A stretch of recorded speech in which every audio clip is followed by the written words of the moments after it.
తాజా సర్వే ప్రకారం ఉమ్మడి అనంతపూర్ జిల్లాలో ఏ పని చేయకుండా ఉన్న వారి సంఖ్య 13,44,000 మందిగా నమోదైంది. ఈ సర్వేను మన సచివాలయ సిబ్బంది నిర్వహించినట్లు సమాచారం. మీ ఊరిలో, మీ ఇంటి దగ్గర సర్వే జరిగిందా? మీరు ఈ సర్వేలో పాల్గొన్నారా? అయితే ఒక లైక్ చేయండి. ఈ సర్వే వల్ల మీకు ఏదైనా ప్రయోజనం చేకూరుతుందని మీరు భావిస్తే ఆ ప్రయోజనం ఏమిటో కామెంట్లో తెలియజేయండి. మొత్తం 23 లక్షల జనాభా ఉన్న ఉమ్మడి జిల్లాలో నిర్వహించిన ఈ సర్వేలో అనంతపూర్ జిల్లాలో 2.41 లక్షల మంది, శ్రీ సత్యసాయి జిల్లాలో 2.02 లక్షల మంది ఏదో ఒక పని చేస్తున్నట్లు వెల్లడైంది.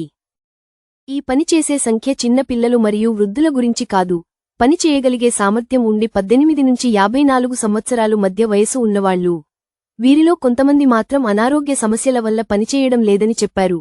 అయితే చాలామంది తమకు ఏదైనా అవకాశం కల్పిస్తే పనిచేయడానికి సిద్ధంగా ఉన్నట్లు చెప్పడం జరిగింది. జిల్లా సమాచారం కోసం ఛానల్ని సబ్స్క్రైబ్ చేయండి.